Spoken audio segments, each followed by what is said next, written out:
प्रभु यीशु मसीह के नाम में आप सबको मेरा नमस्कार।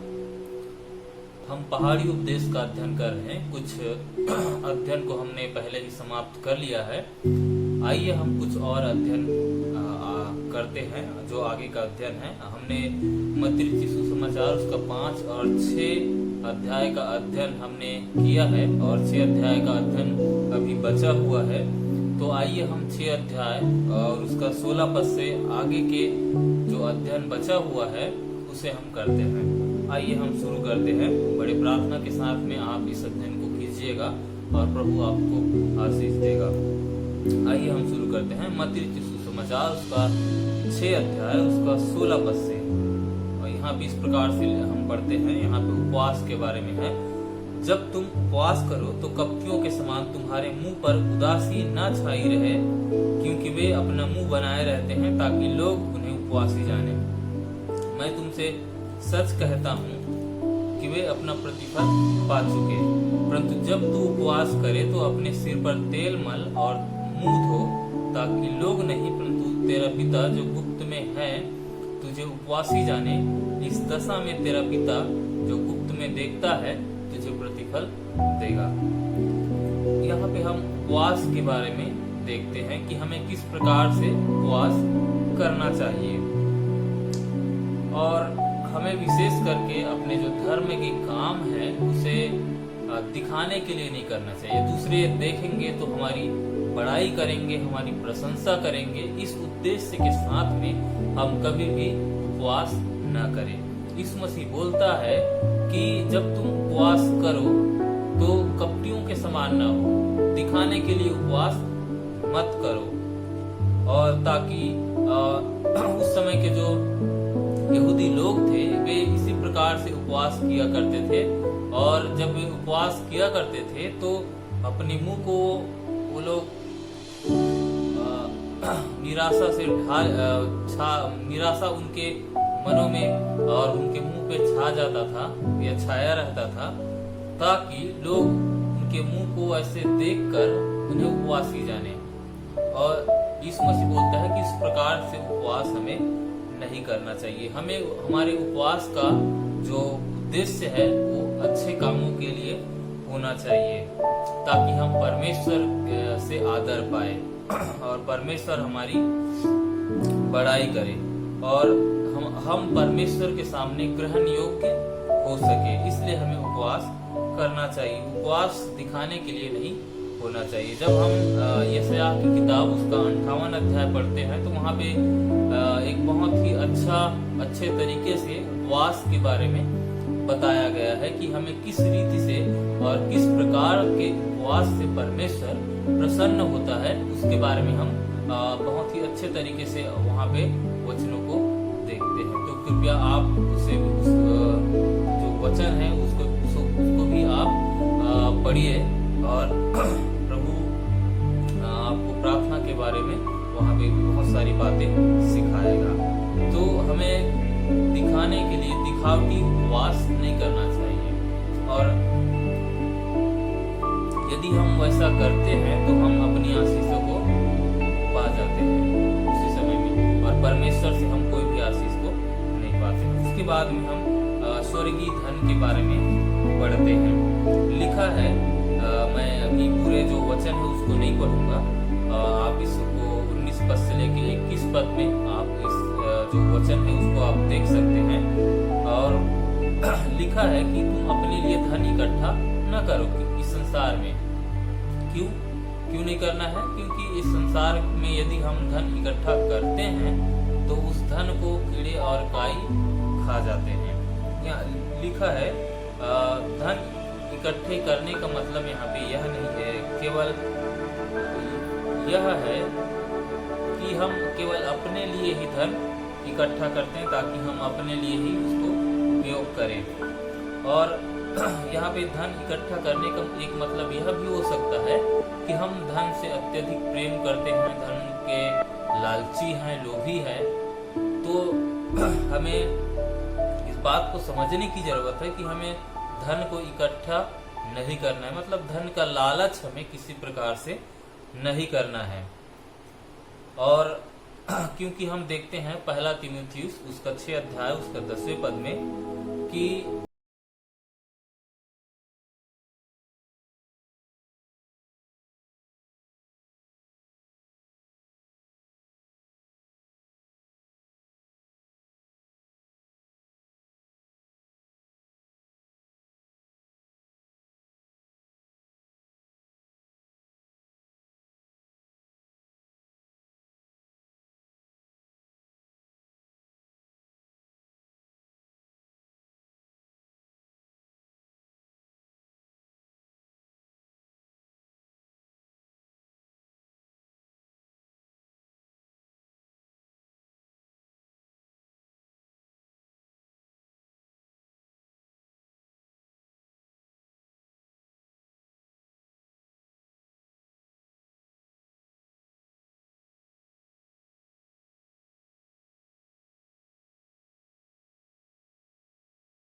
लेकिन हमें ये जो भौतिक चीजों की आशीषों के पीछे कभी भी नहीं जाना है।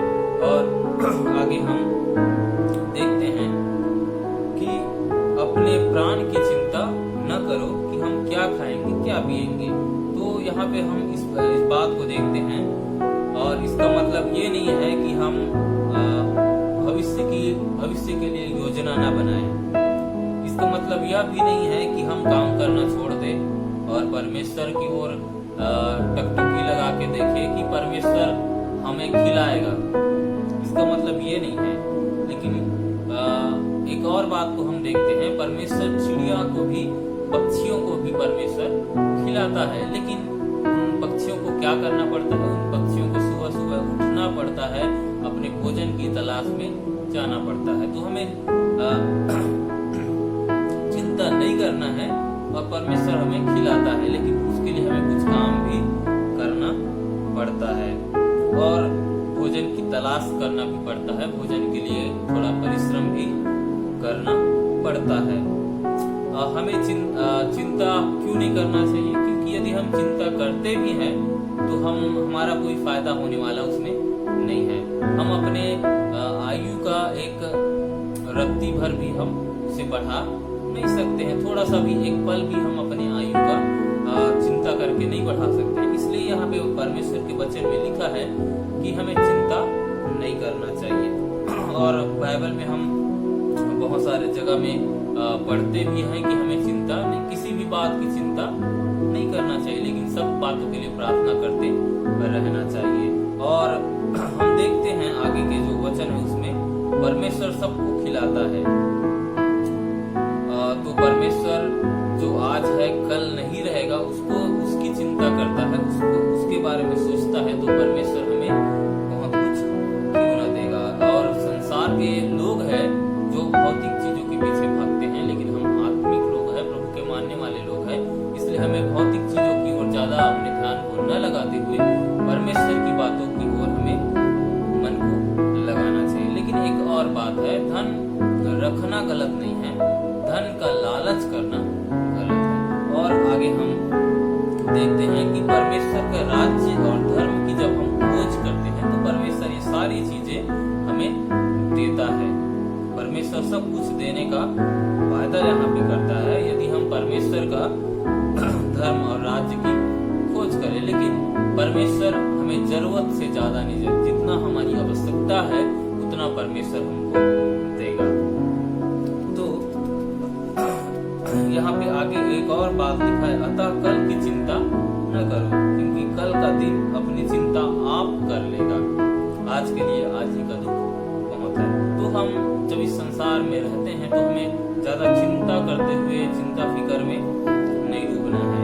और बहुत बार ऐसा होता है कि हम कई प्रकार की बीमारी परेशानी हमारे जीवन में आता है, तो हमें कई बार पैसा मोल लेना पड़ जाता है, कर्ज लेना पड़ जाता है, और उसे चुकाने के लिए हमें बहुत और कर्ज लेने पड़ जाते हैं। इस अवस्था में परमेश्वर से प्रार्थना कीजिए, परमेश्वर से आप बोलिए कि हमें कर्ज करे, तो परमेश्वर जरूर आपके लिए काम करेगा। आगे हम 7 अध्याय में आते हैं। 7 अध्याय दूसरों पर दोष न लगाने के बारे में बात करता है। लिखा है, दोष मत लगाओ कि तुम पर भी दोष न लगाया जाए। यहाँ पे हम देखते हैं 2 प्रकार के दोषारोपण के बारे में। पहला है मनुष्य के काम और उसके व्यवहार पर दोष लगाना। दूसरा है स्वयं मनुष्य का दोषारोपण करना। पहला क्या है? मनुष्य के जो काम है उसके व्यवहार पर दोषारोपण करना, लेकिन दूसरा है स्वयं मनुष्य पर दोषारोपण करना। यहाँ यीशु मसीह मनुष्य पर दोष लगाने के बारे में बोल रहा है। हमें सीधे मनुष्य पर दोष नहीं लगाना है, उसके काम उसके व्यवहार के बारे में हम कुछ बातें बोल सकते हैं, लेकिन स्वयं मनुष्य के ऊपर मनुष्य पर हमें दोष नहीं लगाना है, हमें दूसरों को नीचा नहीं दिखाना है। हम लूका रचित सुसमाचार उसके 18 अध्याय उस 11 पद में हम देखते हैं, फरीसी कहता है जो प्रार्थना करने मंदिर में जाया रहते हैं, तो वो बोलता है कि मैं अच्छा हूँ और तुम बेकार हो, मैं उपवास करता हूँ, मैं प्रार्थना करता हूँ, मैं सब कुछ करता हूँ, और वो दूसरे जो व्यक्ति है, जो चुंगी लेने वाला व्यक्ति है, उस पर वो दोष लगाता है कि ये व्यक्ति ठीक नहीं है, इसके बारे में ये ठीक नहीं है, मैं इससे बेहतर हूँ। तो हमें बार बार दूसरों की गलतियों को, दूसरे के जो गलती है, हमेशा उसके पीछे भागते नहीं रहना चाहिए। इसका मतलब ये नहीं है कि आप दूसरों की गलती को देख के उसे ना सुधारो, ठीक है। दूसरों के बारे में बुरा सुनकर हमें आनंदित नहीं होना चाहिए। बहुत सारे लोग हैं, जब कोई एक व्यक्ति दूसरे व्यक्ति की बुराई कर रहा होता है तो वो बड़े खुश हो जाते हैं, क्योंकि उनके बारे में कोई बुराई नहीं कर रहा होता है, दूसरों के बारे में बुराई कर रहा हो, तो वो थोड़ा खुश हो जाता है और बोलता है कि उसको बड़ा आनंद होता है। तो उस प्रकार से हमें नहीं करना चाहिए। हमें दूसरों के जब कोई दोषारोपण करता है तो उस पर आनंदित नहीं होना चाहिए। लेकिन एक दूसरे प्रकार का न्याय और जजिंग है, जज करना जिसे बोलते हैं, जज। तो और दूसरे प्रकार का जो न्याय है या जज जिसे हम बोलते हैं इंग्लिश में, वो आवश्यक है और वो उचित भी है। हमें मनुष्य का न्याय नहीं करना है, पर उनके पाप का और हमें दूसरों के नहीं, सॉरी, हमें मनुष्य का न्याय नहीं करना, पर उनके कामों का या कामों और वचनों को जज करना है। कोई भी मनुष्य आपके सामने में वचन लेके आता है, जैसे कि मैं ही बोल रहा हूँ आपके पास में, तो आप वचन जो मैं बोल रहा हूँ उसको आप परख सकते हैं, जांच कर सकते हैं, उसका जज कर सकते हैं, इसे परमेश्वर के वचन के मुताबिक से है या नहीं है उसके बारे में। तो ये जो जजिंग है, ये जो बात है वो सही है, हम दूसरों के बारे में देखते हैं। और यहाँ पे एक और बात लिखा है कि जब हमारे ही आंख में तिनका है तो हम दूसरों से कैसे बोल सकते हैं कि तुम्हारे आंख में ये है वो है, जब हम ही हमारे जीवन में ही गलतियां हैं, हमारे जीवन में ही पाप है, तो हम दूसरों को समझा नहीं सकते। हम एक कपटी के समान बन जाएंगे। खुद तो हम स्वयं वो गलती करते हैं, लेकिन दूसरों को उसी के बारे में हम बता रहे हैं, तो ये अच्छी बात नहीं है। और 6 पद में लिखा है 7 का, पवित्र वस्तु कुत्तों को न दो और अपनी मोती सुअर के आगे मत डालो, ऐसा ना हो कि वे पांव तले रौंदे और पलट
आजकल बढ़ रहा है।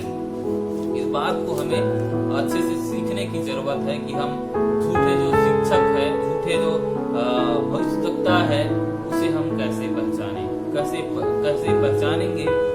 यहाँ पे लिखा है अच्छा पेड़ बुरा फल नहीं ला सकता और निकम्मा पेड़ अच्छा फल नहीं ला सकता। तो हम उसके फलों से उसको पहचान सकते हैं। तो यदि कोई आपके पास में आके बहुत सारी बातें बोलता है, आपके बारे में भविष्यवाणी करता है, तो आपको उसे परखने की जरूरत है कि वो सही स्पिरिट के साथ में, सही आत्मा के साथ में बोल रहा है या नहीं बोल रहा है। क्योंकि यहाँ पे लिखा है 21 पद में, जो मुझे हे प्रभु कहता है, उनमें से हर एक स्वर्ग के राज्य में प्रवेश नहीं करेगा, परंतु वही जो मेरे पिता की इच्छा पर चलता है। और 22 पद में हम देखते हैं, उस दिन बहुत से लोग मुझसे कहेंगे, हे प्रभु क्या हमने तेरे नाम से भविष्यवाणी नहीं की और तेरे नाम से दुष्ट आत्मा को नहीं निकाला और तेरे नाम से बहुत सारी आश्चर्य कर्म नहीं किए?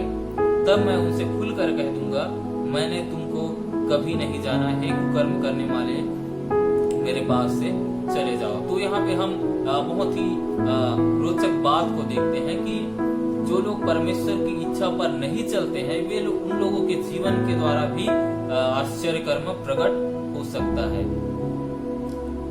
भविष्यवाणी कर सकते हैं, बीमारों को चंगा कर सकते हैं। तो चंगाई के पीछे, आश्चर्य कर्म के पीछे आप न भागे, आप परमेश्वर के पीछे चले, तो प्रभु आपको सब चीजें देगा। और झूठे भविष्यवक्ता से आपको सावधान रहने की जरूरत है, जो ऊपर से अच्छे दिखते हैं लेकिन अंदर में उखाड़ने वाले भेड़िए होते हैं।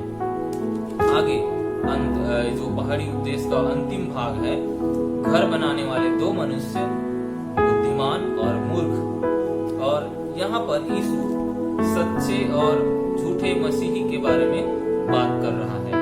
दोनों सोचते हैं वे सच्चे हैं, दोनों सोचते हैं वे लोग अपना अपना घर चट्टान पर बना रहे हैं, परंतु दूसरा मनुष्य मूर्ख है। दोनों मनुष्य एक ही प्रकार का घर बनाते हैं, उनका घर एक समान दिखता है, लेकिन एक ही भिन्नता है। कौन सी है? एक के घर में नींव है और फाउंडेशन है, दूसरे के घर में नहीं है। जब हम लूका की सुसमाचार 6 अध्याय उसका 48 और 49 पद में देखते हैं, एक व्यक्ति भूमि को गहरे खोद कर नींव रखा, दूसरा बिना नींव का घर बना दिया। इस दृष्टांत से हम एक महत्वपूर्ण सत्य को जान सकते हैं। सच्चे मसीही और झूठे मसीही को हम आसानी से नहीं पहचान सकते जब तक हम उनके अंत को न देख लें। यदि घर का नींव नहीं तो घर व्यर्थ है, इस बात को हम जानते हैं। एक ही नींव है, अर्थात प्रभु यीशु मसीह। 1 कुरिन्थियों 3 अध्याय उसका 11 पद, यीशु मसीह ही हमारा चट्टान है, उसी पर हमें घर बनाना है। दूसरा बालू है, यदि हम बालू में घर बनाते हैं तो वो परखा जाएगा। और झूठे और सच्चे मसीही की सही पहचान कब होता है?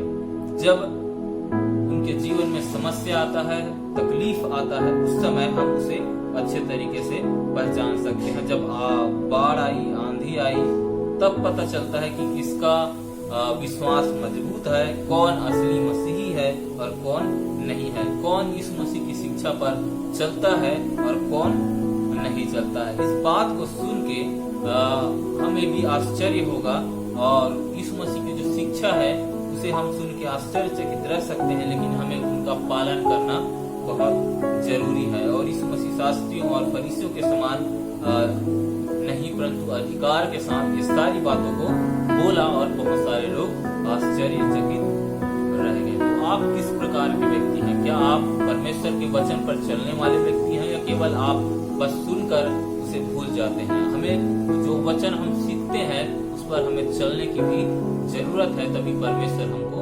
आशीष देगा। तो हमने पहाड़ी उपदेश का अध्ययन यहाँ पे किया है और आज हम इस अध्ययन को समाप्त करेंगे। तो प्रभु आपको इन वचनों के द्वारा और इस अध्ययन के द्वारा आप सबको बहुतायत की आशीष देवे। सबको जय मसीह।